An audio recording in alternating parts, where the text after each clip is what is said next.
साथ लक्ष्मण भरत शत्रुघ्न जी के भी चरित्र को हम लोगों ने जन्म की कथा को सुना।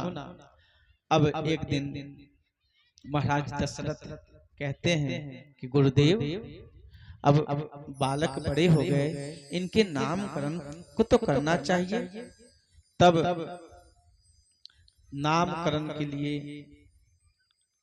वशिष्ठ मुनि ने कहा कि राजन देखो,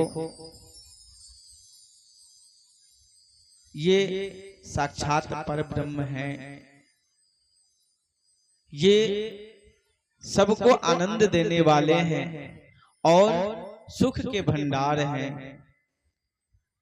इसलिए वैसे तो ये सच्चिदानंद स्वरूप हैं, पर इन्हें प्यार से लोग राम कहेंगे।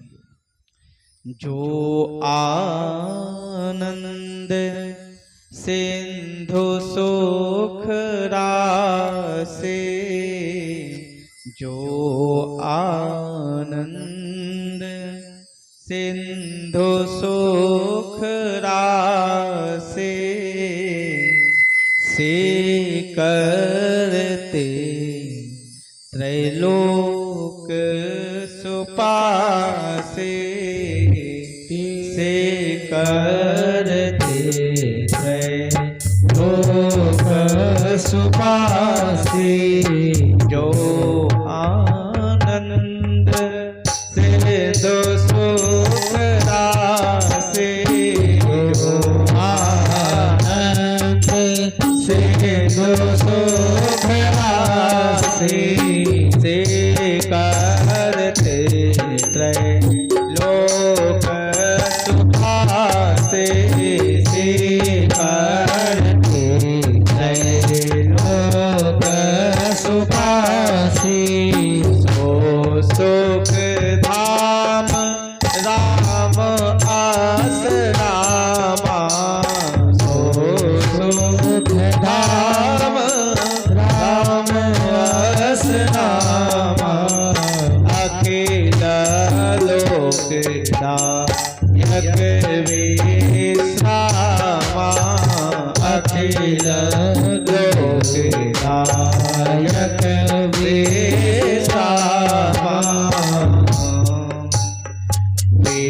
विश्वभरन पोषण कर जोए, विश्वभरन पोषण कर जोए, विश्वभरन पोषण कर जोए, विश्वभरन पोषण कर जोए। तावर नाम भरत आस होए, तावर नाम भरत आस होए। जाके सुमिरत तेरे पुनासा, जाके सुमिरत तेरे पुनासा, जाके सुमिरत तेरे पुनासा, जाके सुमिरत तेरे पुनासा।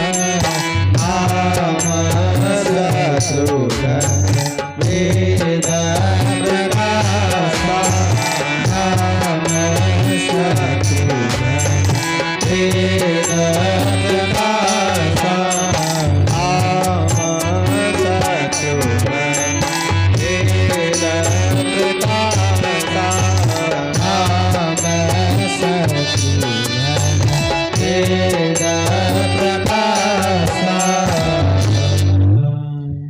लक्षण धाम राम प्रिय, सकल जगत आधार। गुरु वशिष्ठ तेहि राखा, लक्ष्मण नाम उदार।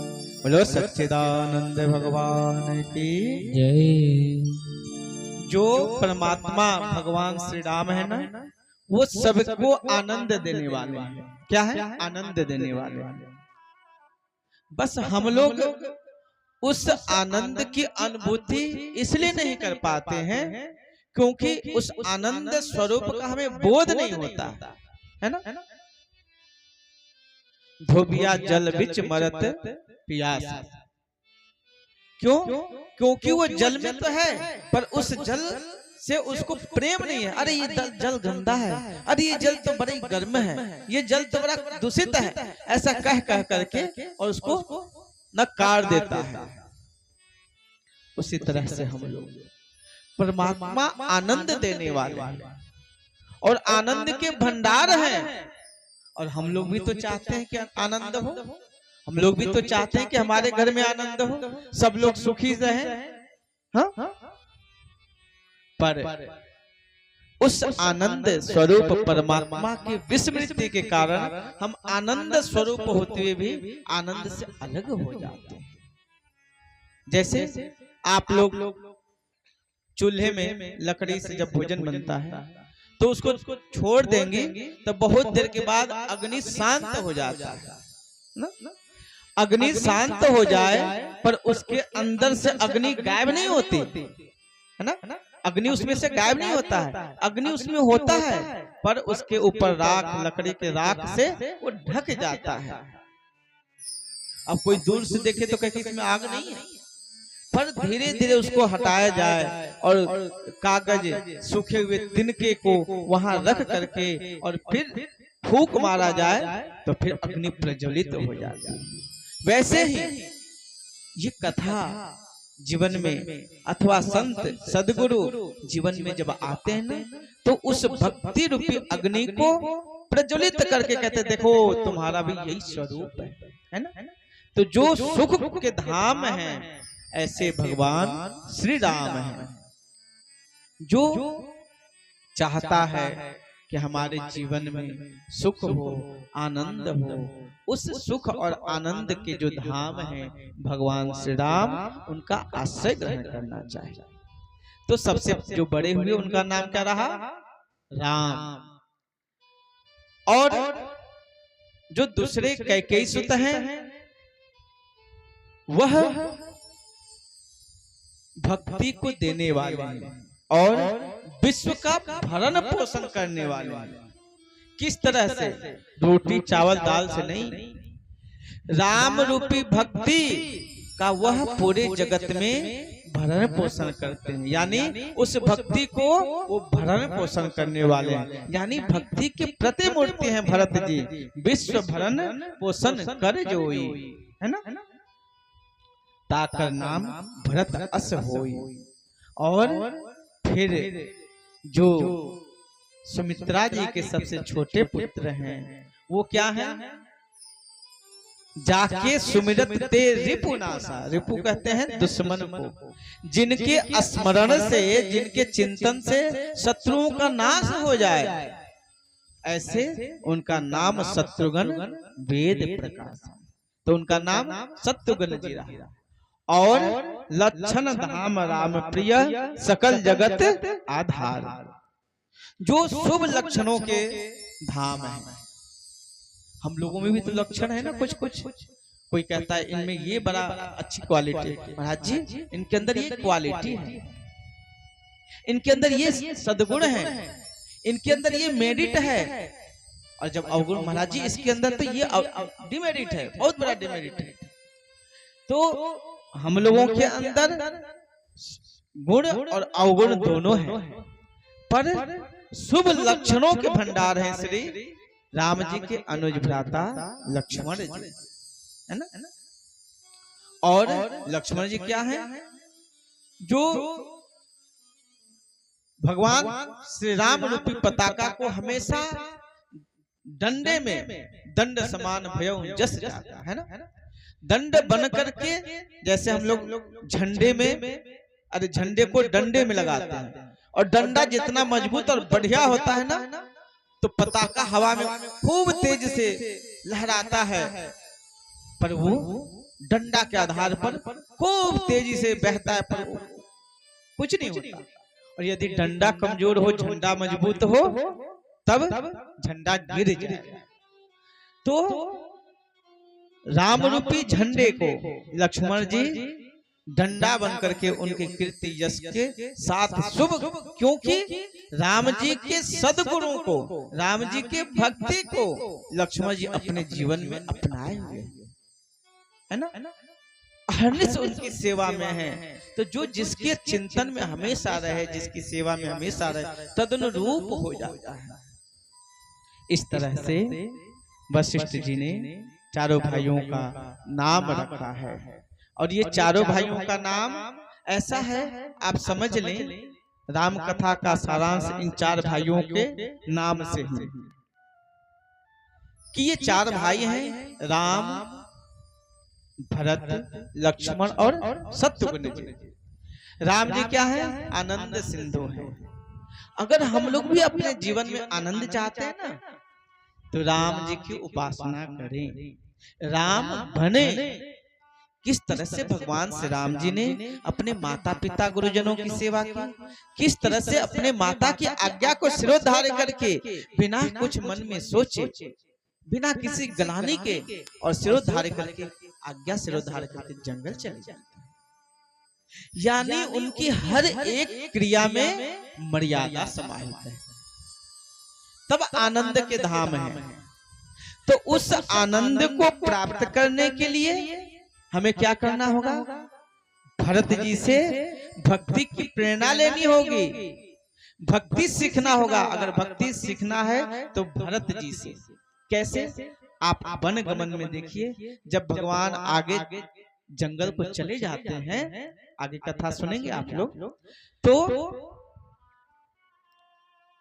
जंगल जाते समय भगवान श्री राम उस मार्ग से चल करके गए, तो भरत जी कहते हैं कि देखो मैं कितना अभागा हूं। अरे मेरे इस भरत को तो जिस मार्ग से मेरे प्रभु, मेरे भगवान पैदल चल करके गए हैं, नंगे पांव चल करके गए हैं, अरे सिर धरि चलो धर्म अस मोरा, है ना, सिर बल चलो। जिस मार्ग से हमारे ठाकुर, मेरे भगवान, मेरे राम जी पैदल चल करके गए हैं, अरे उस मार्ग से तो मुझे पैर से नहीं, मेरा सर नीचे हो, पैर ऊपर हो और सर बल हो करके मैं इस रास्ते पर जाऊं, पर क्या करूं, मैं वैसे चल नहीं सकता। सबते सेवक धर्म कठोरा, मैं तो इस योग्य भी नहीं हूं कि मैं भगवान का सेवक बन सकूं। कितनी नम्रता है, कितना समर्पण है ठाकुर के चरणों में, है ना। तब इतना जब समर्पण आ जाए तो वो आनंद मिलने से दूर नहीं हो सकते। तो हम लोग भी भक्ति तो करते हैं, पर भक्ति में कभी अहंकार भी हो जाता है, भक्ति में प्रदर्शन भी हो जाता है। पर भक्ति का आनंद, उस आनंद सुख धाम को तो तब समझा जाएगा जब पूर्णतः आपकी भक्ति में समर्पण आ जाए, है ना। जब आपके जीवन में समर्पण आ जाएगा तो भरत जी समर्पण की, भक्ति की प्रतिमूर्ति है। और उस आनंद को प्राप्त करना है तो समर्पण तो होना ही चाहिए, पर उसके साथ साथ लक्ष्मण जी भी अहर्निश भगवान की सेवा में खड़े हैं। लक्ष्मण जी क्या है? लक्षणों से शुभ लक्षणों के धाम है। और दूसरा, लक्ष्मण जी लक्ष्य भी है ना। लक्ष्मण जी क्या है? लक्ष्य है।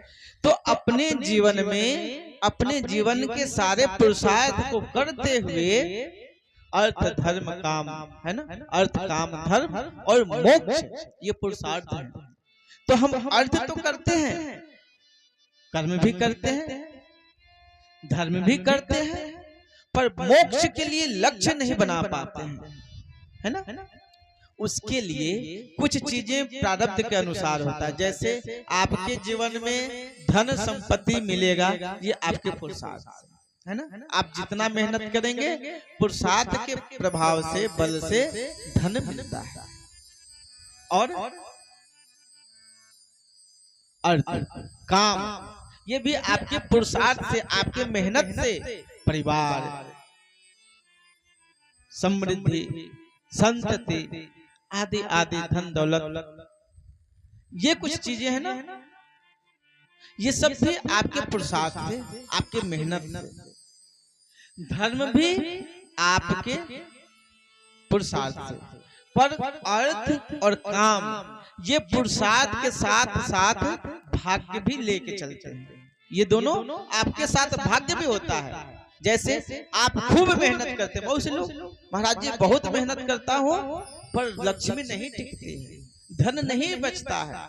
तो आप पुरुषार्थ तो धन के लिए कर रहे हैं, पर उस पुरुषार्थ में आपका प्रारब्ध जो है ना वो आपके साथ साथ चलता है। प्रारब्ध जितना आपके है धन की प्राप्ति वो वहां तक पहुंचा देता है।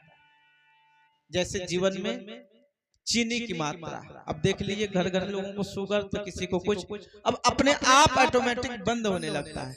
आपको जितना खाना है खा लो, जैसे ही आपका कोटा पूरा हुआ, आपका खाता पूरा हुआ, किसी न किसी बहाने से वो रुक जाएगा।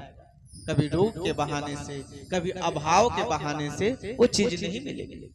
तो जीव के साथ प्रारब्ध भी लगा होता है, पर धर्म में और मोक्ष में प्रारब्ध नहीं होता।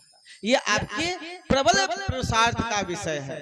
आप इसमें जितना मेहनत करेंगे, जितना इसमें लग करके और इसकी लक्ष्य बना करके लगेंगे, उतना ही आप इसमें और आगे बढ़ेंगे। तो लक्ष्मण जी क्या है? लक्ष्य है।